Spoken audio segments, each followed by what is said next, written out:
क्रांती news, आवाज सर्वसामान्यांचा। सप्तशृंगी गडाच्या शीतकड्यावरून पडून तरुण तरुणीचा मृत्यू। वणी पोलिसात अकस्मात मृत्यूची नोंद दाखल।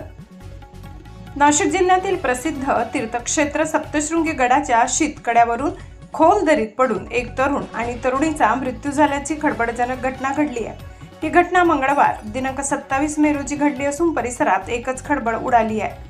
वणी पोलीस ठाण्याकडून मिळालेल्या माहितीनुसार मृतांची नावे आदित्य संजय देशमुख, राहणार कसबे वणी, तालुका दिंडोरी, जिल्हा नाशिक आणि मोनिका किसन सिरसाट, राहणार फोपसी, तालुका दिंडोरी, जिल्हा नाशिक अशी आहे। घटनेची माहिती मिळताच सहाय्यक पोलीस निरीक्षक सुनील पाटील यांच्या मार्गदर्शनाखाली पोलिसांचे पथक तातडीने घटनास्थळी दाखल झाले। पोलिसांनी दोघांनाही वणी ग्रामीण रुग्णालयात हलविले असता डॉक्टरांनी त्यांना मृत घोषित केले। या प्रकरणी वणी पोलीस ठाण्यात अकस्मात मृत्यूची नोंद करण्यात आली असून घटनेचा पुढील तपास सुरू आहे। मृतदेह गडाच्या पायथ्याशी आढळल्यामुळे ही घटना आत्महत्या आहे की अपघात याचा शोध घेण्यासाठी पोलीस विविध शक्यतांचा तपास करत आहेत। प्रकाश बागुल, मुख्य संपादक, महाराष्ट्र क्रांती न्यूज, वणी, दिंडोरी। अशाच नवनवीन बातम्या पाहण्यासाठी आमच्या महाराष्ट्र क्रांती न्यूज या YouTube चॅनलला लाईक करा, सबस्क्राईब करा आणि बेल आयकॉनला प्रेस करा।